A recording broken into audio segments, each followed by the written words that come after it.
Coming up on today's episode of DLLS Mavs, who are the standouts in day one of training camp, and does Dereck Lively have a new offensive weapon coming? Plus, Marc Stein joins us live from Las Vegas and Mavericks training camp. All that and more on today's episode of DLLS Mavs. Here we go.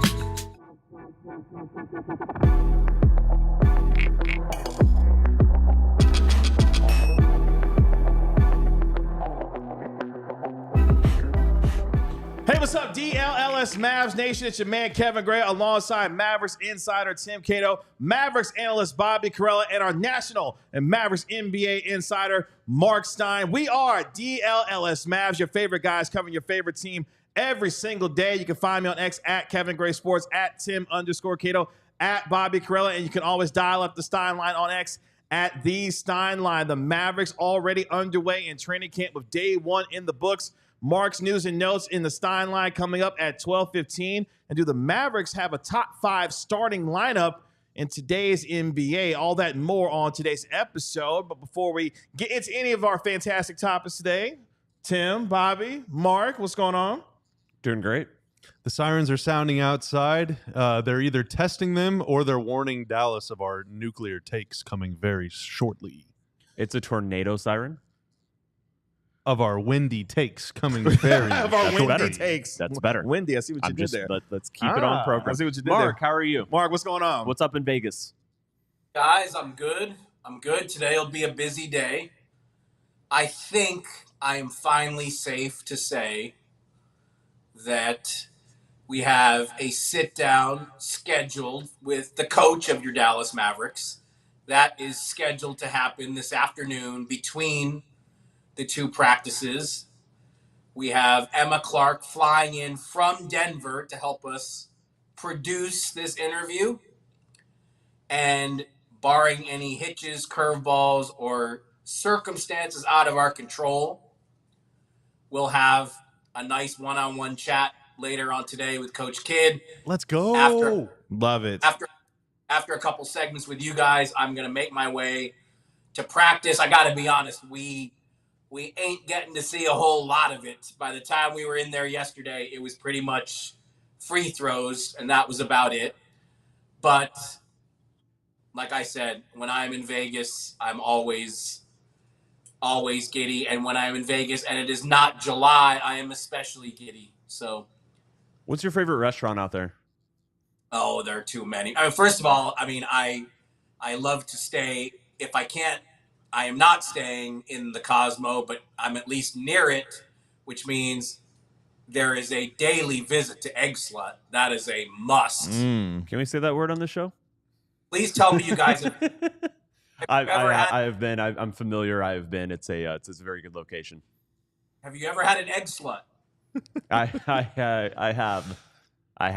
I haven't had it personally. I've heard it's amazing. My personal favorite restaurant in Vegas is Gordon Ramsay Burger inside of Plain of Hollywood. Best burger I've ever had is from Gordon Ramsay Burger in Plain of Hollywood. So I've never been to the Carbone in Dallas, but I've been several times in Vegas. It's just it's everything. I feel like Carbone is everything the glitz and glamour that they describe Vegas as. It just represents it. And every time I go during Summer League, there's always like a player or a coach dining like 2 tables away, which is just funny. Just people watching. I've had fast food out there a couple times. Interesting. Whataburger? I don't think they're in Vegas. Nope, I don't think so. Okay. Actually, burger out here now. There is? Yeah, there actually is. Ah, Yeah. very Shows what interesting. You know. Very interesting. Okay. Bobby's like, damn it, I should have been on this Should have trip. been out there Yeah, on the trip. That's it what should have been me. Should have been Bobby. Speaking of interesting, day one of Mavericks training camp. One second. Go any further. Yeah. I can't tell because I'm so far away. Is this true Whataburger love, or is this some sort of mock thing that's going over my head? Because if it's true Whataburger love, Bobby Corrala and I might have to lock it. We're gonna have to have an In-N-Out v. Whataburger debate on this show. Oh, at some okay. Okay, yeah, no, I wouldn't fake anything. I've spent a lot of money at Whataburger in my life. Probably a little bit too much money in my life.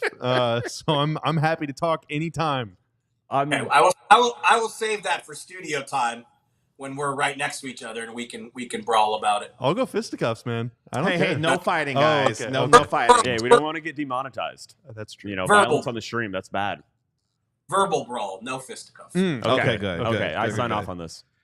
Mavericks day one of training camp in the books as the Mavericks begin their preparations for this upcoming season. Some standouts from camp yesterday. Of course, in 10 minutes, we'll have Marc Stein dropping his news and notes, but want to react to some of the things that we heard and saw yesterday, including this, Tanner, from Dereck Lively, his performance based off of what Jason Kidd had to say and what he saw from him in training camp yesterday. Take a listen to Jason Kidd.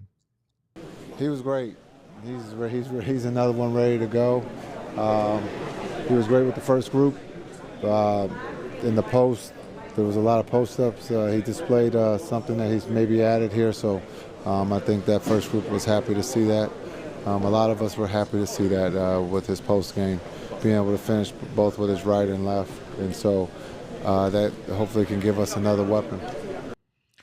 Finishing with both his left and his right hand, a little post up, maybe some new offensive weaponry coming from Dereck Lively II, who we're expecting a big second-year jump from him this upcoming year. Yeah, I don't know how many times the Mavs are ever going to dial up a post up for Lively where that's the desired outcome of the possession, but so many times he screens Luka's man or he screens Kyrie's man and he's rolling to the basket and a smaller player is sliding over to just give him a little tag, give him a little bump to keep him from just getting a lob for a dunk. In that instance, it would be so nice if he's just able to turn his back on that guy, seal him, become a big 7'2" target with a huge catch radius, catch that pass, no dribble, no nothing, just quick footwork, turn either your left or your right shoulder, go up and finish from 3 to 5 feet. That is such an important element of a big man's game. Gafford is really good at that, and if Lively can take a big step forward at that, then that just makes the pick and roll even tougher to guard. And he did do that last season. This is something that he Not showed. so much with his left hand. That's Not a so good much point. with the left. That's a good point. Yeah. But he showed the ability with his right hand to, you know, again, you're right. It's not that we're going back to the days of Hakeem or Al Jefferson. If Dereck Lively showed up on night one with You know? a dream shake, I'm gonna lose my damn Oh, mind. yeah. So Okay. so we're not running it back to a post-centric offense. But Dallas is all about mismatches. They're all about getting switches, and when you get a switch, Lively's gonna have smaller players on him.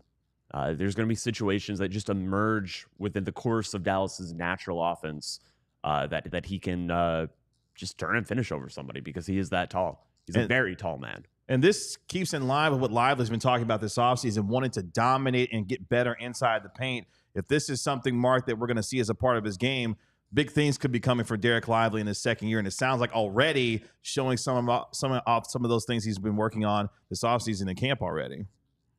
Yeah, look, I don't want to get too ahead of ourselves, 2 practices in, but it's no secret that Dereck Lively is a massive part. He's the center of the future, but also the center of the present.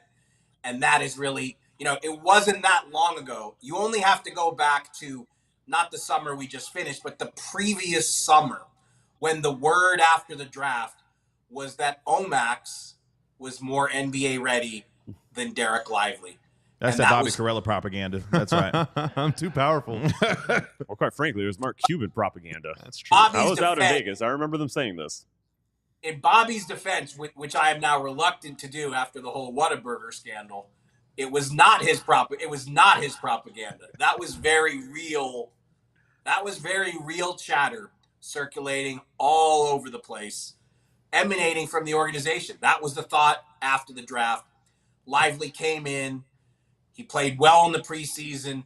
They didn't start him on opening night in San Antonio because they thought, this kid's 19. We got to ease the pressure on him. Do we really want to throw him up against Wembanyama in this game that is being watched worldwide? And Lively played so well that by halftime they threw that plan out. And Lively was starting the second half, and the rest is history.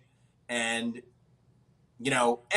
he's so young that I think we're going to constantly see tangible progress from him. Like, I think it's going to be very, very noticeable. But again, I have to say, yesterday we didn't get to see a lot of the media. The visiting media did not get to see any full speed basketball. I'm just being candid with you guys. Well, you're going to have to hold J-Kid's feet to the fire on that, Mark, whenever you talk to him a little bit. Say, you better get me in there, pal. I need to see what's going on. I think that is hardly a Dallas Mavericks only. I mean, this is the reality of the modern NBA and what we get to see in the media. Like, we just don't get to see much. I mean, I don't think you guys want me to start going straight into old man get off my lawn at, the first second show, but I'll just say it wasn't always like that. There were coaches back in the day who would let you watch the whole practice, which, man, could you imagine Bobby Karalla getting to watch a whole Mavs practice? Oh my God. That's like the breakdowns from Bobby for full days of practice would be pretty incredible. Clean off. Have you never? I've never seen a full practice. I've never even seen a shoot around. I've Really? never been allowed. I have a quick stat. So Dwight Powell's first 2 seasons in the league, he shot 70% and 71% from 0 to 3 feet, which is pretty good. Year 3, 76%. Year 4, 77. Year 5, 79. Year 5, 81. So every single year getting a little better, and then he was 75. So the difference between 70% and, let's say, 80%. It's 10. 10%, right? But Good call, Tim. Thank you. Math may be getting a little bit better for you these days. Good Lively for you. is only taking, let's say, 5 to 8 shots per game. So you're making one shot every 2 games, one extra shot every 2 games, which might not seem like a lot, but that is a huge deal. That's a point a game for your team. That's a point a game for you as a player, but point a game for you as a team. And then also what you're doing is you're creating this kind of fear in the other team. You're implanting this idea in their mind that if you put a wing on Lively, he can seal him and score, or he can step out and shoot if you're going to cheat too far off him. So it's not so much even, I would say, about like game to game, like this is something that is going to be a component of the offense, but it's just being able to flash that ability. And it's really important. Like the gap from 70 to 80 is very, very wide. And the reason I brought up Dwight specifically is because he had that linear improvement, but also he would bring up a lot. It's about knowing how to finish off the glass. It's about knowing how to finish with either hand. It's about knowing, do I need to go to finger roll? Do I need to go over the shoulder? Do I need to try and dunk it? And does he finish it through contact as well? Yeah, and learning where you are on the floor, because if we're talking about how he's sealing guys, you're sealing guys by turning and looking at the other basket. You have no idea where you are. So you have to seal it and feel it out on the floor and then turn around. You got about 0.1 seconds to figure out what you're going to do. And it's very, very hard. It's not as easy as it sounds. I just don't understand why he shouldn't make 100%. Isn't his job to make shots? That's true. They don't pay him to miss. That's true. That's a good point. Yeah, maybe when the extension kicks in, that's when he'll never miss another shot. How about if he wants an extension, buddy? You better knock down some layups. That's a good point. I mean, if I was paid that much money to do my job, I would simply do it 100% perfectly every time. Did you write the article yet? No. Sounds like you missed that one, Tim. Sounds like you missed. It's in a document right here. Oh, you got it right there while you're working? Yeah. I will say this to that point because, Mark had mentioned the point about Dereck Lively being 20 years old and the improvements that we plan to see from him year after year. We started to see last year some of his game, whether it be being a better passer, playing in space. Like, you're seeing these different elements of his game growing. And to me, that represents a guy that he wants to continue to get better year in and year out. We know how much he is motivated to be a better player. But if we're seeing different elements of his game year after year, that only bodes well for not only his long-term future, but really the kind of development that he could have as a potential top 5 center in this league, which I think, based off of what we feel like he can become, that is definitely within the realm of possibility for him being a top 5 center in the league at some point. Very soon. Let me just throw in real quick, just because there were a number of luminaries at practice yesterday, like Sean Marion, Rolando Blackman, also here, Tyson Chandler, who we know is a key member of the coaching team devoted to Dereck Lively's development. Sean Sweeney, of course, also works a ton with Lively, but Tyson Chandler is indeed in Vegas to continue his tutoring of Dereck Lively. And, I think we've already seen that's their relationship is pretty strong, and it's already had a significant impact on Lively. Coming up here in just a moment, we'll dial up the Stein line here on DLLS Mavs as Marc drops his news and notes on what he saw in day one and some interesting folks that are already there at camp for the Dallas Mavericks as well. Let's talk about Roback. Roback, it's quite simple. It's got the best fit, the best feel. The quality of the gear just speaks for itself. Roback's performance polos perform better in the heat than any other polos. They're moisture wicking, so the polo doesn't stick to you. And they have a nice stretch to them. Their everyday shorts are also perfect for the combo for a day on the move. But they look clean with the use and the ease of the comfort of an elastic waistband. With fall right around the corner, what better item to prepare for the season than adding one of their performance hoodies to your closet? You know, it's not just polo; it's hoodies too. They're the softest items any of us own. And I'm speaking for all of us here. Any of us. The softest ones. And you won't want to take them off now, even in the Dallas heat. So use the code DLLS20 on roback.com for a generous 20% off your first order. That's ROBACK.com. That's 20% off polos, hoodies, and shorts with the code DLLS20. Make sure to check them out, and they will have you ready for whatever travels or activities you have. Shopping for floors at a big box store, really shopping for anything at a big box store can be really frustrating, but shopping for flooring can be extra frustrating because the person that's helping you, they might have been working in plumbing yesterday. They might be working in lawn care tomorrow. They might be putting roofing on your house next week. Like you just can't trust that this is all they do, that this is their sole focus. But at Empire today, flooring is all they do. They eat, sleep, and breathe flooring, and they put the flooring here in our own DLLS studios. They pride themselves in their convenient shop-at-home service. They help customers shop for floors where they use their floors so they can see exactly what their new floors will look like in their home's lighting and decor so they can make an informed decision using their virtual floor designer. Better yet, they service their own warranties as well. So if an issue does arise, just call Empire. They service all warranties themselves. You won't have to track down a manufacturer's phone number or go chasing pavement or anything like that. So schedule a free in-home estimate today.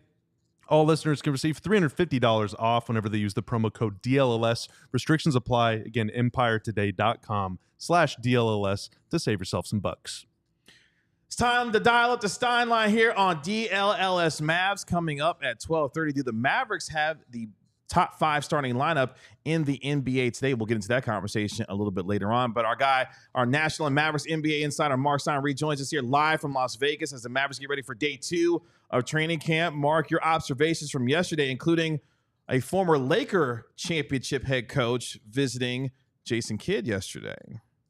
Yeah, I will get to Vogel in a sec. I need to say a few things. A, it's been a long time since I got to enjoy a Bobby Karalla Empire flooring read in real time. So I feel like the season has officially begun for me now. We're here. It's time. Let's go. I got to tell you guys just about the scene at practice yesterday because, again, there are about 15 of us here from the Dallas media. And when we were let in, you know, all the good stuff, unfortunately, was over. It was pretty much watching free throws and some, you know, post-practice shooting drills, that kind of stuff. But I have to say, the crowd assembled. I've covered many USA basketball practices on the campus of UNLV. There were so many observers. There were people in the stands watching practice on the top floor. So I was really wowed by that, to just how many people were in the gym to see this practice. It actually surprised me. So it was hustle and bustle and chaos, and that's why I got to say I'm really glad that our interview with Coach Kidd is going to be taking place in an off-site location, because it is madness in that Mavericks practice gym. Is the location the Las Vegas Whataburger? Ooh, it is not. It is. Oh, okay. It is, I was just taking a guess. It's the summer league venue that you've been at many times. You know, you got the Mendenhall, Cox Pavilion, Thomas and Mack, all in a row, and I'm very familiar. Nostalgic me was loving it, because way back when I was in college, you know, UNLV was in the same conference with my beloved Cal State Fullerton. So going to Vegas was always a huge deal. And I I always get nostalgic and emotional too, even in the heat, because we got triple digit temperatures here in Sin City. But just to get out of your Uber, walk, and you immediately see the Tark statue, and I feel at home. So love being back here. But Kev mentioned it, and yes, Frank Vogel is a special guest of Mavericks coach Jason Kidd here at practice, here at training camp, and not just a watch from the stands guest. I'm told that Frank Vogel was on the floor yesterday. He's taking notes. He's making suggestions. And look, you guys, I think the three of you all know this. Jason Kidd became very close to Frank Vogel in his time as a Lakers assistant coach. That Laker team, of course, won a championship in the bubble. Jared Dudley, now a high-ranking Mavs assistant coach, was a player on that team. Jared Dudley was in the Markieff Morris role on that team in terms of, veteran, old head, respected leader who could really speak candidly to the stars. And so there are a lot of ties between Frank Vogel and this Mavericks coaching staff.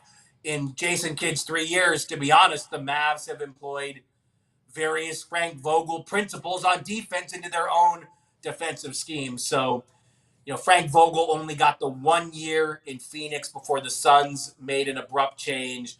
Zero surprise to see him here at camp as a guest of the Mavs, because his opinion, his defensive expertise, those are things that this Mavericks coaching staff greatly values.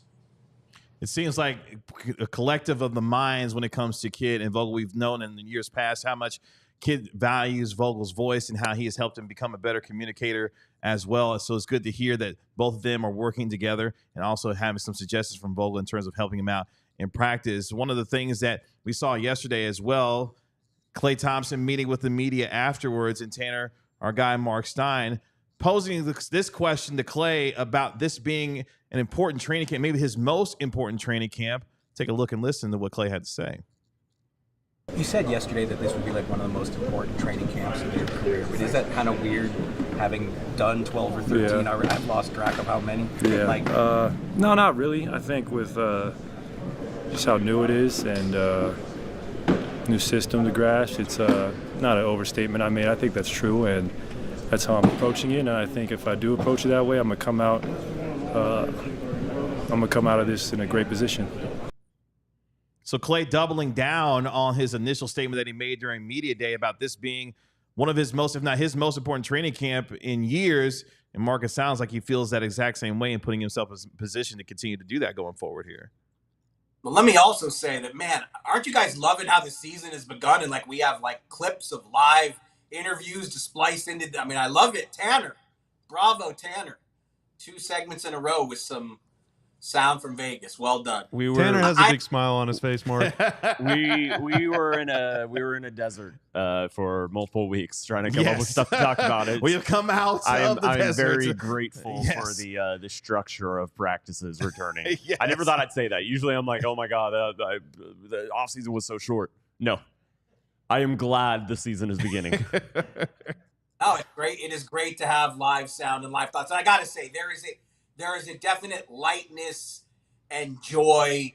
You can see it in Klay Thompson's face. I mean, you would think that this is culture shock to him, being with a new team for the first time.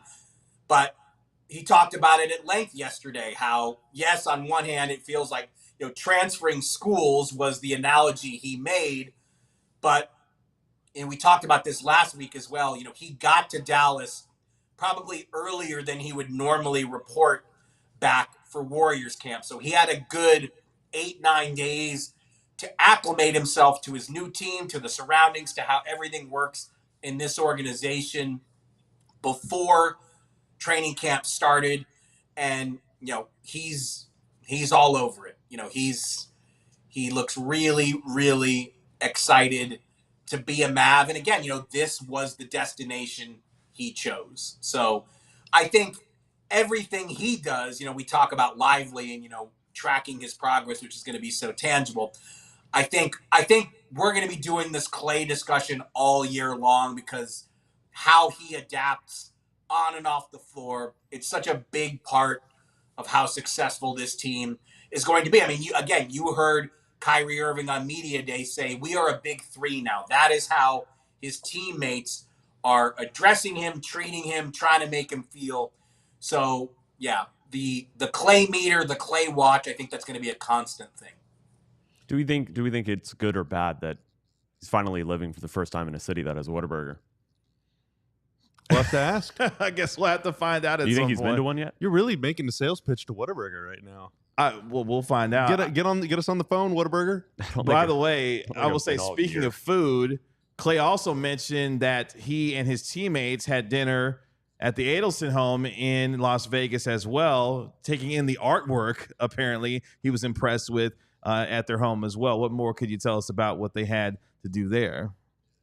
Yeah, just basically what I know is that, they landed Monday and pretty much dropped their bags and went straight to this dinner. And, again, the Mavericks do now. There is a Vegas connection because Patrick Dumont, who is the governor of this team, he is the operating majority owner of this team now. This is the home base for Sands Corp. So, everything I was told was that there was going to be a big welcome from the Dumont and Adelson families for the Mavericks once they got here. And, then, now they are firmly at work. 2-a-days again today. And then tomorrow's the off day where these guys get to do whatever they want to do to hang out, bond, etc. And then it looks like there will be only one practice on Friday. I'm not sure if that has been finalized. They could do one or two, but there might only be one on Friday. I think the Mavs are still working that out. You spoke to not only the atmosphere that's there, but also some of the intensity in practice. Is that a theme that we'll continue to see over the next couple of days, with 2-a-days happening again today as well, as far as the intensity of practice is concerned so far?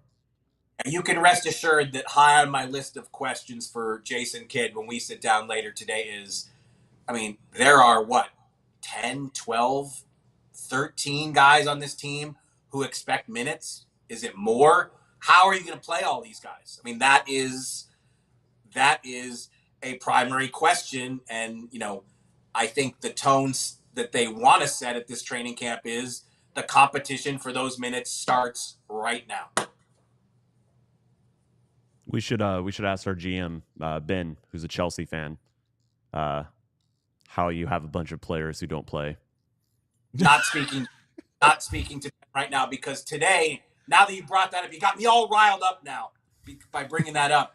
Because you're the one wearing a city hat. You literally are wearing the city hat right now. Today I have to wheel in this horrendous suitcase that I've been given to transport all our camera equipment from GM Ben. I got to wheel this in front of various Mavs personnel to this sit-down interview, and not looking forward to it. Not, there will be banter and derision, and I'm soft, so I don't know that I'm going to be ready for it. I'm looking forward to hear Luka's scouting report on what he thinks. I don't think Luke is going to be at the door greeting me for the setup of our cameras for the Jason Kidd interview. I don't. Oh, I really? don't think. I thought he was going to be like the recorder, like the video guy, behind the scenes. No. I thought he was going to shoot it for us. But there will. I'm sure I'm in for a remark or two from the coaching staff that is assembled in the vicinity. Like, what is that? Well, we look forward to that conversation with Jason Kidd. We know that you're working extremely hard out there to give us the best content possible for DLLS Mavs, and we look forward to seeing that interview and the rest of your coverage throughout the rest of the week. And you'll be back with us tomorrow here on DLLS Mavs. I'll be back with you guys tomorrow morning for sure. All right, guys, be good. Don't get in trouble. Don't do anything crazy. That's specifically you, Kato. Yeah, Tim. Enjoy the post-show burger. Appreciate you, Mark. We'll talk to you soon. Bye, Mark. All right, guys. There he goes, our National and Mavericks NBA insider, Marc Stein, joining us live from Las Vegas. He'll be back with us tomorrow as the Mavericks continue training camp in Las Vegas. Coming up here in just a moment, do the Mavericks have one of the best starting fives in the league? In fact, is it a top 5 starting lineup in the league? We'll discuss that here in just a moment. Let's talk about FOCO. FOCO is the best. It has the best sports gear around. They have hoodies, they have shoes, they have signs, bobbleheads, everything in between. They have bears, not living bears, but bears. Okay. You can look at this Team USA What's stuffed with you bear. showing stuff on the camera all the time? Oh, I was just showing it. Never mind. Bear. Keep going. But Keep it's it a going. cute bear. That's you a know, cute you bear. got Team USA bears. They probably have bears of your favorite team, which Like the Baylor Bears for Tanner. yeah, like the Baylor Bears. Yeah. I was going to say, statistically speaking, Or the Chicago Bears. most people watching are probably Mavericks fans. The Cal Golden But Bears. I don't know. I don't want to make assumptions. They have everything. If you're going to a basketball or a hockey game, show off your love with a team-branded friendship bracelet. Whether it's jackets, beachwear, or even overalls, there is something for fans for almost every occasion. Check out foco.com or click the link in the description below. For all non-presale items, use the promo code DLLS10 for 10% off.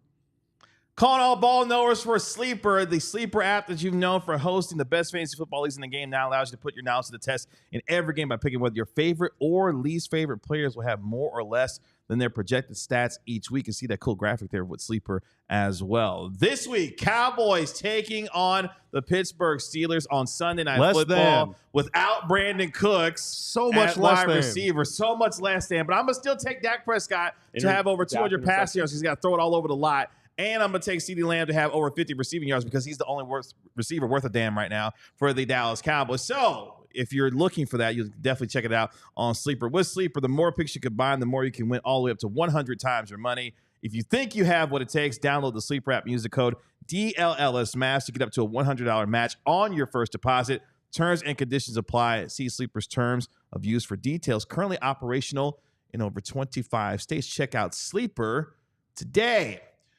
Do the Mavericks have a top 5 starting lineup? Where would you power rank the Mavericks starting 5 in today's NBA? And a little bit later on for the Mavericks as well. We'll talk about something else because I forgot exactly what we're going to talk about.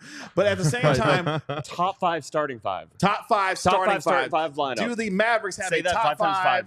Nope, not going to do it. Can the Mavericks do the Mavericks? See Almost what got you him. doing, Tim?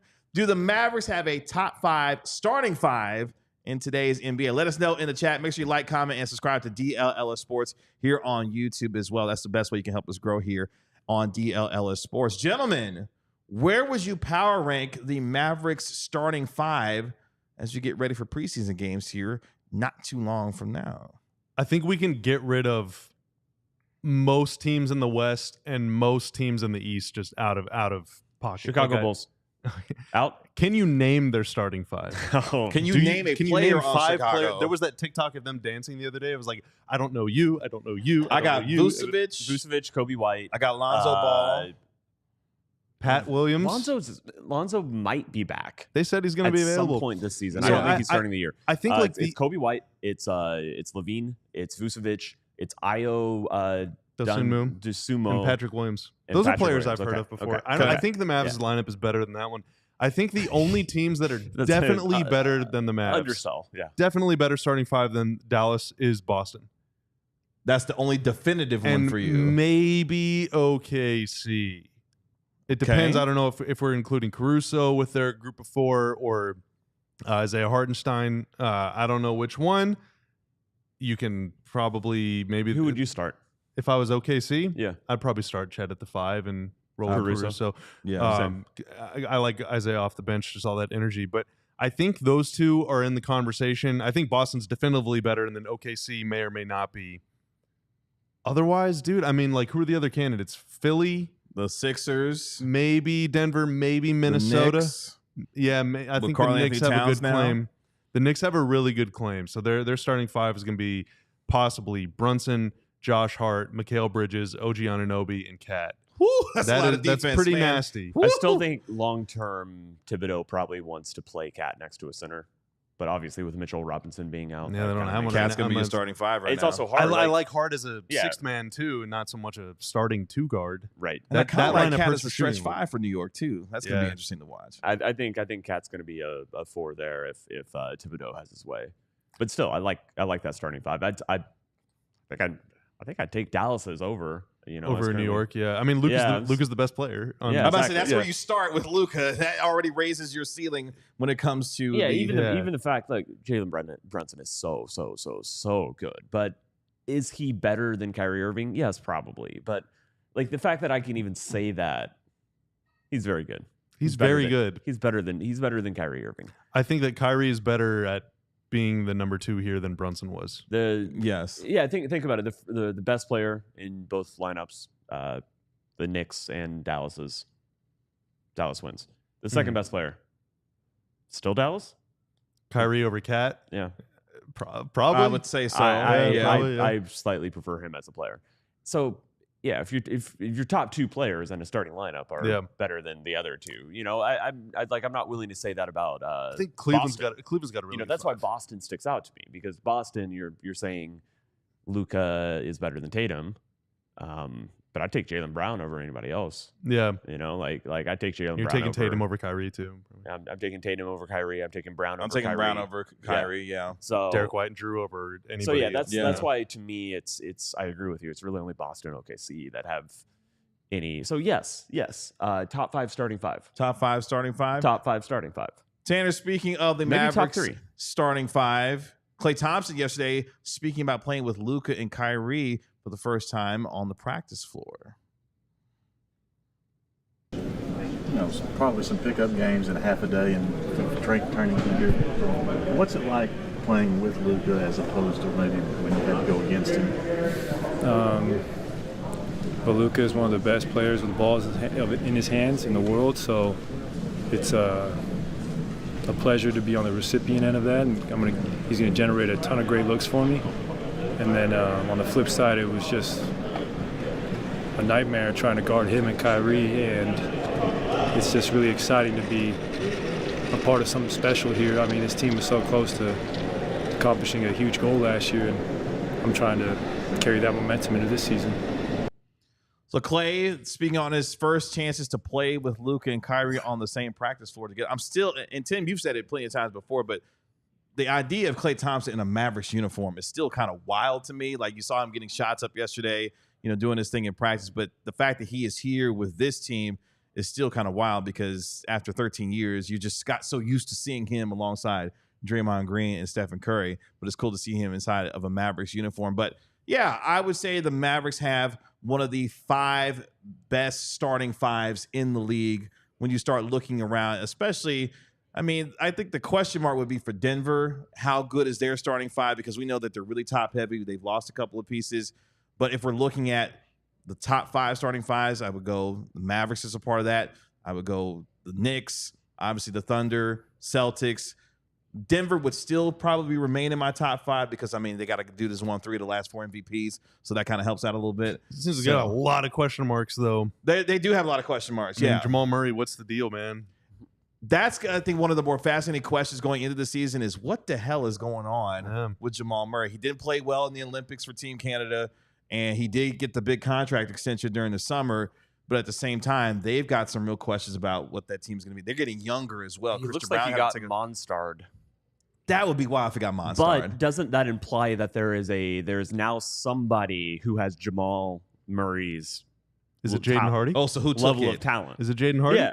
So I think the what are they saying, like in Moneyball, like the opportunity cost of going and finding that Jamal Murray talented person, whoever it is, and signing them, like that makes you a contender. Do you want to know like the real it's an NBA hack? The wokest take about Moneyball is that this isn't even really that controversial, but it's just like an edgy way of saying how can we underpay people.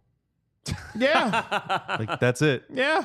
I think you're not wrong. You're not wrong. Like, yeah. I think the Mavs have an incredible starting 5 when they're healthy, and I think what the hope for this team is that throughout the season they have depth and startable bench players to where even when one of their starting 5 guys is out, they're still going to be just fine. Like the Mavs have 2 starting centers. Gafford and Lively are both starting caliber centers for the regular season and for most playoff series. I feel pretty comfortable saying that against most playoff teams. Najee Marshall, we'll see. Quentin Grimes, we'll see. But Grimes was a starter on the Knicks team that went to the second round in the playoffs in 22-23 playing alongside Brunson. Spencer Dinwiddie is basically, he was a 3rd starter for the Mavs when they went to the conference finals. So, like, not only do they have a good, healthy starting 5, but they also have really good depth And I think that could set them apart from a team like Denver or a team like the Knicks, whose starting five might be almost just as good, but one injury is like, oh my God. And we saw it with OKC last season when the Mavs played them in the playoffs. Now, granted, this is why they got Caruso and Hartenstein, but Josh Giddey was like kind of unplayable. Completely they tried unplayable. Isaiah Joe, yeah. and that didn't really work. And like Aaron Wiggins, easy for me to say, good God, was kind of like he wasn't really working. Like they couldn't find that extra piece, you know.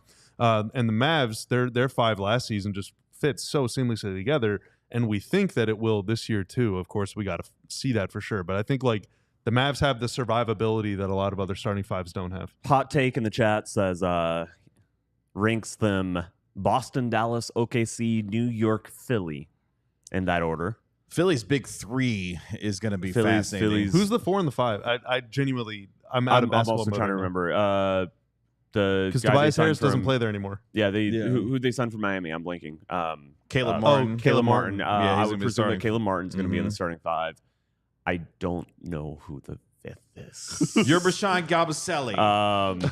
They signed him. He's gonna be- Cactus Nate chimed in earlier. He said Kyrie is better than Brunson. So I wasn't crazy to say that. Brunson was second team All To at NBA least last admit it. year. I'm still taking Eric Gordon, Kelly Oubre Jr. He doesn't. That's play there, going is to be he? probably there. Yeah, Kelly Oubre. Is it? Yeah, Uber's still there. Is he? Yeah. Maybe. Oh, it's so it's him. probably going to be Oubre, Maybe it's Caleb Eric Martin. Gordon. Or are you starting Maxey. Tyrese and Kyle Lowry? Probably not. Right? No. And then, Lowry coming off the bench. and then I there. wanted to mention AJ7 said starting fives are overrated, rotations are better. Yes, look, you're right. We're just trying to. That's that deep We're just cut trying to come up analysis. with stuff We're to just, talk about. Yeah, we're we're just just talking having sports. fun. We're talking we are sports. trying. We're trying. We're talking But sports here. You're right. I mean, You're that's a good thing. We're saying good things about the Mavs. So We let should. me pose I this mean, question to you guys then. In that vein, then. So if the Mavericks, let's say they're outside of the top 5 starting fives, which player could have the most dramatic effect to put them into the top 5? If we're not talking about obviously Luka, Kyrie, Klay, like who would be? We are saying they're in the top 5. No, I'm saying if you're someone who doesn't believe that they have a top 5 starting line, Well, I who would think- be the player to put them into that? I think the differentiator would have to come from either Kyrie or Klay. I don't think you're going to see anything from Lively or PJ where it's like PJ got 5% better. The Mavs are winning the championship this year. But like if Klay Thompson is Klay Thompson, then the Mavs are going to win 60 games because they're going to score 180. You know, if Kyrie can do what he did last year, only play 70 games instead of 55 or however many he played, then so I think it has to be one of those two, or it has to be Luka, which we've come to expect Luka to just be like, historically good. Yeah. If he can continue to do that, and Klay Thompson is great, and Kyrie Irving is great, then there's arguably no team in the NBA that has the star power that the Mavs have up top. Those 3 guys could realistically average 70 points a game this year. Yeah. Just between the 3 of them. And do it while all of them are shooting above average from 3, and all of them are combining to make 500 or 600 threes. Like the volume and the efficiency, my brain can't compute. I'm overheating. You can't handle it. I mean, we mentioned it before. The Mavericks now have 2 of the 5 guys that made the most 3-pointers in the league last year. So we're talking about a minimum 500 threes between 2 dudes already. So to that number, it's probably going to exceed somewhere above that number just because of the volume of 3 that they're going to take this year. Did Kevin say in the chat Spencer Dinwiddie could raise the ceiling of this team? Is that what they really said? Okay. Shout out to Spence. Good job, Kevin. Could he? Could he? Is that true? What, be a starter?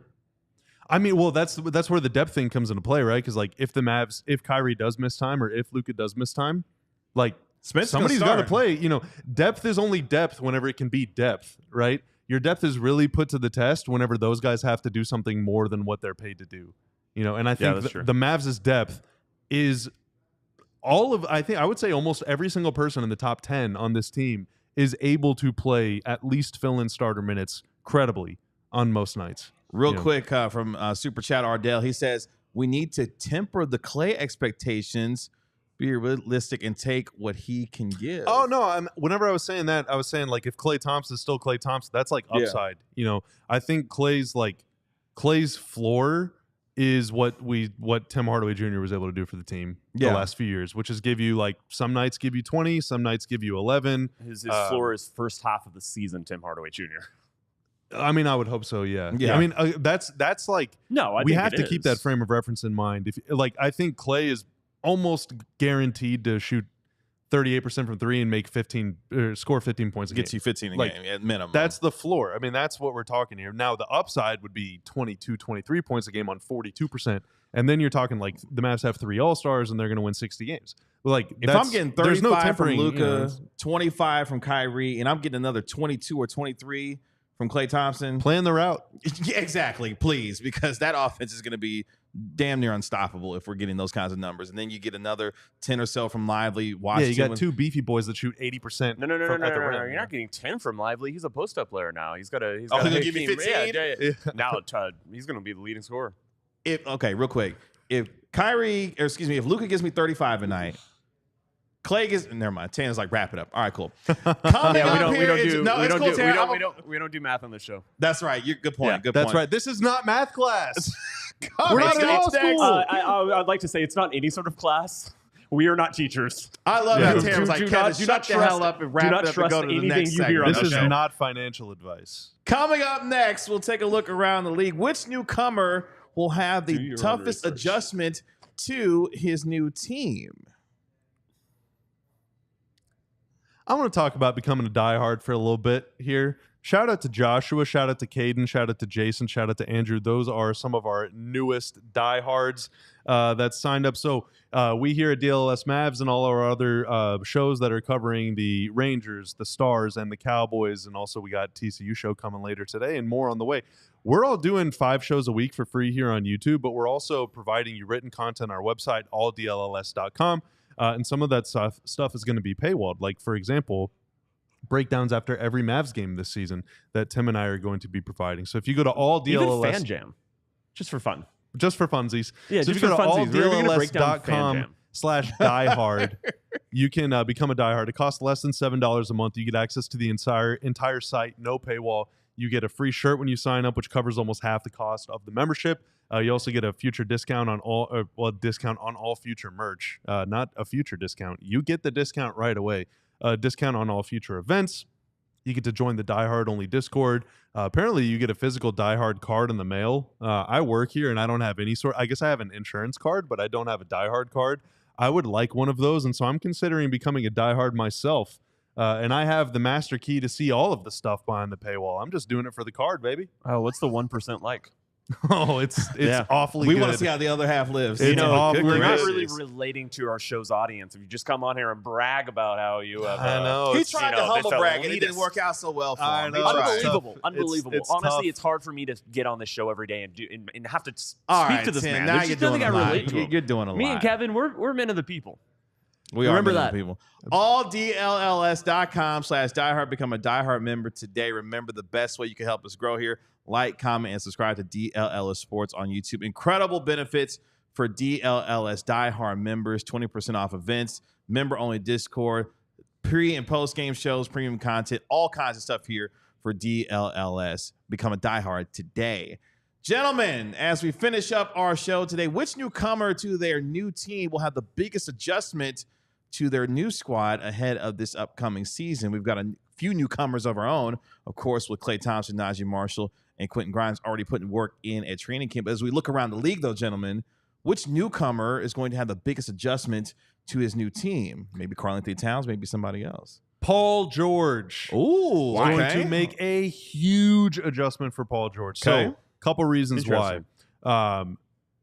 His career has happened in phases, right? Like he started in Indy and then he went to OKC and that was kind of its own thing, and then the Clippers. But the one steady thing throughout his entire career is that he's never really played with a kind of a ball dominant fulcrum kind of big man. Embiid is a big high post player. Embiid is a big top of the arc face up player, in addition to doing a lot of back down stuff. And George has always been kind of a point forward type, right? Even playing alongside Harden, he was still doing a lot of the ball handling, and that's just not going to be the case in Philly because Embiid gets the ball a lot and Maxey gets the ball a lot, and Embiid takes up a lot of the similar sort of spaces that Paul George plays in. So I'm really curious to see how he, or if he is able to settle into being essentially a third option whenever it's the three of them on the floor, and then can he take over the game whenever Embiid is out? I think that adjustment might be more on Embiid than George, but it is a big time shift, I think, from George's perspective, in my opinion. That thing better work in Philly too, because they've got a lot of money obviously tied up between the three of them. And we were detailing yesterday, of course, to how the luxury tax and how things look from a CBA standpoint. Exactly. Things got to work for Philly. That scared me. I mean, just think about the amount of swings that Daryl Morey has taken so far in Philly and how most of them have flamed out at this point. Yeah. So this has got to work for him to be able to have some kind of, to salvage some kind of success there in Philly. Shout out to Super Chat Ardell. He's got his $2.77. Is Cato done sewing the DLS diehard shirts yet? Are you? Man, You said you got so many at home. Exactly. You got them all. So look, it turned out sewing's a little more complicated than I thought. wow. I pick it up overnight, and I'm no still, excuses, you Cato. know, I've got the crookedest shirts you've ever seen. Look, Dude wrote a check he could I not send cash. them out right now. It's not going to be the quality that you deserve. And so I'm back at the Not lab a rollback every type day. of shirt. Is that what you're saying? I am reading SWNG, their YouTube page. Okay. Sewing. Nice. And I'm learning how to do it. I was wondering, like, where is he spelling? I don't know what is going on. Well, here. it's our sister publication. Oh, You got know? it. Yeah. SWNG. Got it. Yeah. Good for you. Shout out to Ardell. Shout out to Ardell. Consistent with the super chats. Get to work on those shirts, damn it. Get to work on the shirts. Okay. Sergeant Crunch says DeMar DeRozan. That's an interesting one. That is a complete departure from the pace he's used to playing at. What's spacing going to look like for the Kings in that way? Will it exist? Will it exist? Space is apparently infinite. That's what we're told by astronomers. I don't know about that. I don't know about it if we're going to be able to light that beam up in Sacramento. I mean, look, a team that's not going to play any defense night in and night out, okay? As good as they are offensively with Sabonis and De'Aaron Fox, now you add DeMar DeRozan to the mix. Not to be pedantic, they usually cobble together a decent regular season defense. It's the postseason where I mean, that's where don't trust them. Yeah, it's not going to be good. What's up, Aisha? 2I in the building. I mean, I think they got worse defensively by losing Barnes for DeRozan. I mean, they got smaller. That's true, yeah. They got and they got older with DeRozan. Barnes has always too. been just a fine defender. He's just been fine. He's been good. Yeah. So Not Mike bad. Brown's got his work cut out for him in Sacramento, but that's a decent one as well. Nobody's mentioned Karl Anthony Towns and the adjustment he's got to make in. I haven't mentioned anybody. Oh, my bad, Tim. Yeah. My bad. Go ahead. Okay, Tim. Fine. I've got No, go ahead. Is that what he was gonna say? Tim is trying to think of players that changed teams. That's my voice cracks apparently. No, I was gonna say Towns. I think that's a. Is that a really big adjustment though? I think the emotional more like adjustment off-court he's got to than make on-court. Yeah. He doesn't have a go better next to him. He's going to start the season. Yeah, having you to can't guard the hide rim. him. You can't hide Cat now. That is going to be, but he's also playing with better wing defense. Oh, I guess like McDaniels and Ant are pretty good. He's Okay. playing. Yeah. I'm gonna say, don't disrespect Jaden McDaniels Yeah. now. Another thing that Karl Anthony Towns has always had an issue with: foul trouble. And now he's Cannot being asked to be afford the rim that, yeah. protector. Yeah. Like, I foresee this being it's 2 weeks into the season, he's going to be like fouled out twice, and people are going to be like discussing it on podcasts and stuff. That it's so Because who's easily backing him can up happen. right now? It's not a real prediction, but would it surprise you? It was like people. That's an issue for him. I wonder It's how an adjustment. because Jalen is a lot like Luka, only Jalen kind of needs to get a little closer to the basket before he starts really trying to break guys down. He does it from like 18, 20 feet. It's like, where is Towns going to be? Is he going to be in the corner a lot? Is he going to be like on the wing? Because Jalen, you don't really like even necessarily want to set a screen for him. If you do, you're probably doing it with a wing and not with Towns. I think it's a lot of pick and pop stuff to try to get that advantage for Brunson. Yeah. In that scramble. But you want the little guy on him, but you don't even. He doesn't want to go at bigs. He wants to bully smaller guys. I think it's. I agree. He's not trying to get the switch, and that could be an issue. Is You're that not wrong. Yeah. we'll see. Yeah, no. They might be a big adjustment. Gaming this out. Yeah. He shot really well on pick and pop threes last season. He was like a 45%. He's a pick and I pop shooter. almost just said a bad word. He's a great shooter. He's a freaking great shooter. Good job, Bobby. Yeah. I came so close to getting yelled at. Wow. We would have. What would that have looked like if it had come from that guy? I would have got yelled at by somebody, Somebody. and I would not have liked that. Okay, good. What's funny is if I say a bad word, Bobby's the guy who yells at me. Yeah, So happily, good point. gleefully, Bobby, joyfully. I mean, it was Marc Stein earlier in the show, but he was the one. I wasn't. He was talking out of eggs, and that Yeah, you did say. Well, there's no FCC violation about saying egglet. Yeah, That's why you say it so quietly. Because I don't think he's I've ever like said, trying to precaution. I've never said that word in a microphone before, so I don't know. I was like, you didn't do I feel wanna do comfortable this? having that come out as a part Yeah. of, you know? Also, I was too embarrassed to admit to Stein that I actually have never been to that restaurant. I think, oh yeah, I'm familiar. I've been there. Don't lie. Come and on, then Tim. Like, go what? back and stand on business. I said that I had I'm gonna never start been calling there. Tim Two Toes. Actually, I not take that 10 back. toes. We're going to cancel that personality of the Day Award when it comes that to was a liar. lie. Name it after somebody else. I went once in Portland with Jake Fisher. So how's that for a Wow, story? what a flex! That's way too Right. specific to you. Low-key I'm humble trying to think brag. of other Yeah. like high pro. Like I don't think it's going to be much of an adjustment for Chris Paul in San Antonio. Like because normally you would think big adjustments is like a star level player going somewhere Chris where Paul, their role is any going to be adjustment he's diminished a making little is bit. small. Like Klay Thompson coming to Very the Dallas short Mavericks. That's true. I mean, we've talked so much about Klay's adjustment to where I'm not sure it's going to be that big of a deal. I think okay, so how about this? I don't think that Tyus Jones is necessarily going to make an adjustment going to Phoenix. I think like Devin Booker is probably going to have to make an adjustment playing alongside Tyus Jones, and that could be a good thing for Booker. They've been so hell bent on making him a point guard for the last couple of years because they just haven't wanted to trust Paul, or like he's just not as dynamic on the ball or whatever. So like Booker's gonna be playing more off ball.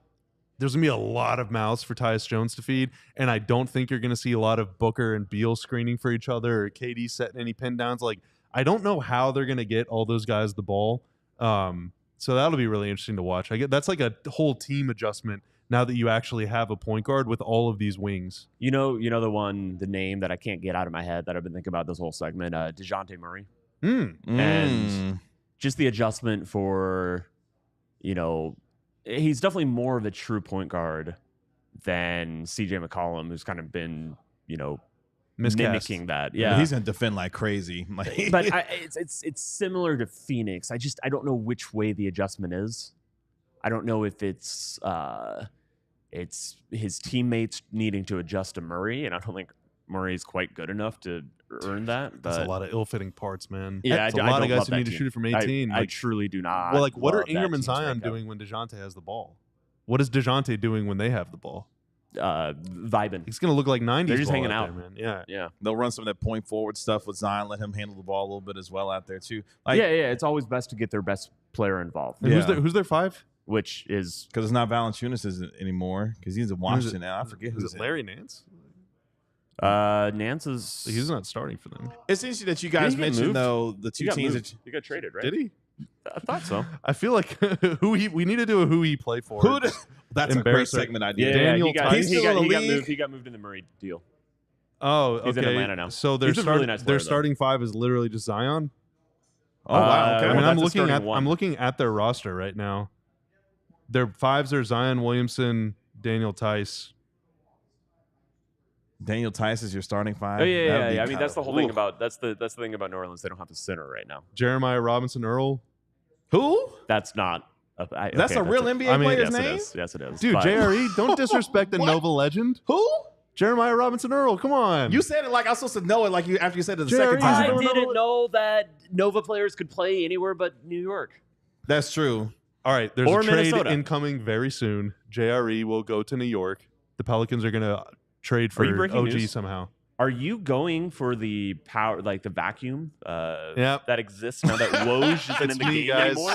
Mask off. I'm going full reporter. Okay, Adrian. That's a tough one, dude. That's a really, really tough one, actually, for New Orleans. Wow. I Not had having a not- center.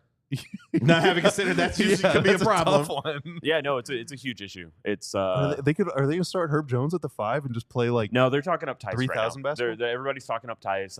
Willie Green, I believe, even had a quote referencing how well Tice played in the Olympics.